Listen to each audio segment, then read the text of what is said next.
Welcome back to my YouTube channel reaction नाट 11। तो यहाँ फिर करेंगे हम तारक मेहता का उल्टा चश्मा की बात। जैसे कि सभी को पहले जैसे सुंदर ने मतलब अपनी माँ से पूछा था, जो दया की माँ है, जो सुंदर की माँ है, वहाँ से पता चला था कि जैसे कि उनकी जो माँ है वो पहले ही बता देती है सारी बातें और उनके हल भी।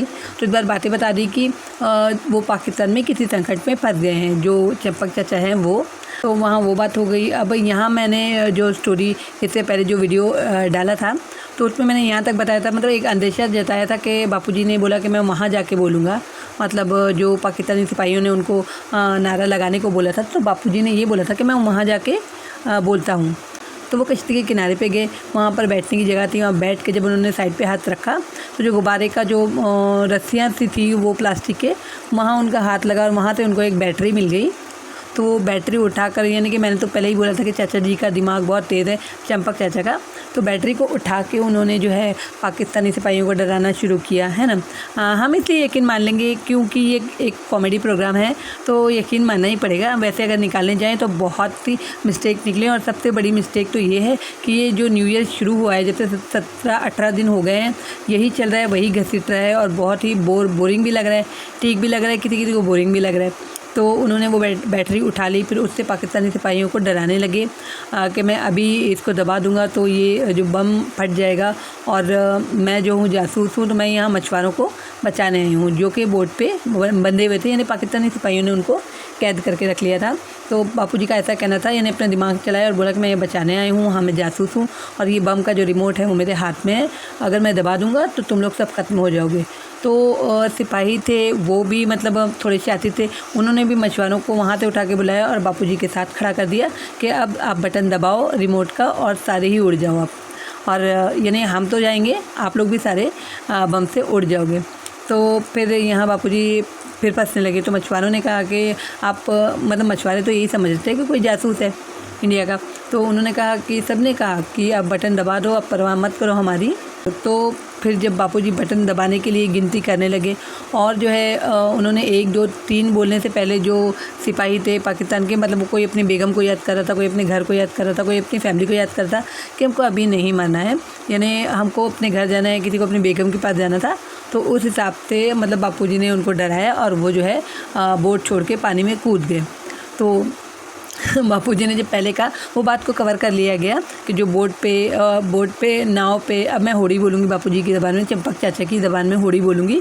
तो उन्होंने बोला कि आप लोग लूट लेते हो गरीब मछुआरों को, उनकी जो मछलियों को, मछुआरों को, उनकी बोट नाव बोलना चाहिए ना। तो बापूजी ने वहाँ पर जो होड़ी बोला, तो होड़ी तो पाकिस्तानी सिपाही भी ताज्जुब में आ गए कि होड़ी क्या होता है। तो होड़ी मतलब नाव। तो ये हुआ था।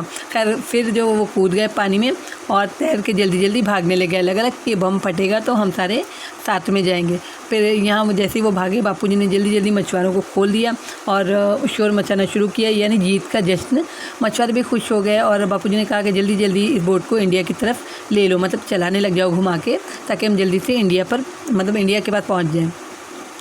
तो फिर ऐसे ही किया मछुआरों ने, और वो जल्दी से पाकिस्तान की सरहद से इंडिया में आ गए हैं।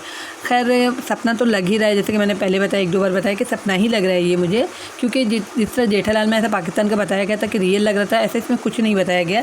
यहाँ तक कि बोट भी हमारी बताई गई। अब ये पता चलने के बाद में कि बोट पे नाम लिखा है कहीं से, तो कुछ तो पता चला ही होगा। तो उसको कवर करने के लिए ये नहीं कि वो बोट भी लूट लेते थे, मतलब पाकिस्तानी सिपाही, ये बता दिया गया, ठीक है ना। तो इस तरफ आ गए हैं पलट के इंडिया की तरफ। तो फिर उन्होंने कहा कि भाई सफ़ेद कपड़ा दिखाओ। जब इंडिया की तरफ आ गए, कहीं वो लोग गलत ना समझे कि हम पाकिस्तानी, मतलब पाकिस्तान से हम इस तरफ आ रहे हैं, तो कहीं वो लोग गलत ना समझ लें, है ना। तो भाई गलत कैसे समझेंगे, वैसे अगर करीब आएंगे तो बोट पे नाम तो वैसे भी हिंदी में दिखी जाएगा, जय मल्हार। और लेकिन फिर भी जैसे मैंने कहा कि कॉमेडी सीरियल है, टाइम पास है, एंटरटेनमेंट है ये, तो इसलिए सब चलता है। तो अब जो प्रोमो है 4298 का, वो कुछ इस तरह है। अब प्रोमो की बारी है, तो यहाँ बेल बज रही है ना। मतलब हमारी आर्मी के साथ पास में शायद से चंपक चाचा पहुँच चुके हैं, हमारे आर्मी वालों ने उनको लिया है साथ में, और उनके घर पे यानी जेठालाल को फ़ोन लगा रहे हैं। तो फ़ोन की बेल बज रही है। अब वहाँ सबने मन्नत ली हुई है ना। टप्पू तो जो है वो एक पैर पे मतलब खड़ा हुआ है, बापूजी के वापस आने की राह देखते, इन्हें मन्नत मानी है। और सारी ही गोकुलधाम सोसाइटी जो है उनके सभी लोगों ने मन्नत की है हाथ जोड़ने की। अब जो फ़ोन है वो जेठालाल की जेब में बज रहा है, मगर वो उठाएगा कौन, क्योंकि सबके हाथ तो जुड़े हुए हैं। यहाँ तक कि गोली ने जो समोसे मंगवाए थे खाने के लिए, वो भी अभी रखे हैं, क्योंकि हाथ नहीं खोल सकते, क्योंकि जुड़े हुए हैं, ये मन्नत है। तो फ़ोन कब उठाएगा, तो अब कब उठाएगा और कौन उठाएगा, तो अब यही जानना है। तो प्रोमो इतना ही दिखाया था कि बस बेल बजी जा रही है। वहाँ से चाचा जी बोल रहे हैं कि दोबारा फ़ोन करो, यानी जो आर्मी वाले हैं हमारे, मेरे ख्याल हमारे ही हैं, तो उनको बोल रहे हैं कि दोबारा फ़ोन करो। तो बेल जो है तारक मेहता के जेब में बज रही है, और वो गुस्सा कर रहे हैं कि अब इस वक्त कौन फ़ोन कर रहा है। उनको नहीं पता है कि चाचा जी ही फ़ोन कर रहे हैं और इंडिया में वापस आ गए हैं, है ना। तो ये वैसे तो एक सपने का ही भाग दिखाई दिया है, और बेल बज रही है। अब आगे क्या होता है, क्योंकि सारे तो वहाँ मन्नत पूरी कर रहे हैं। जैसे कि टप्पू को मैंने बताया एक पैर पे खड़ा हुआ है वो, तो बापूजी का इंतज़ार हो रहा है। उन्हीं की मन्नत मानी हुई है कि वो आ जाएं, और उन्हीं का कॉल वो नहीं ले पा रहे, नहीं उठा पा रहे सारे के सारे, क्योंकि सभी भगवान से जो है प्रार्थना करने में लगे हुए हैं।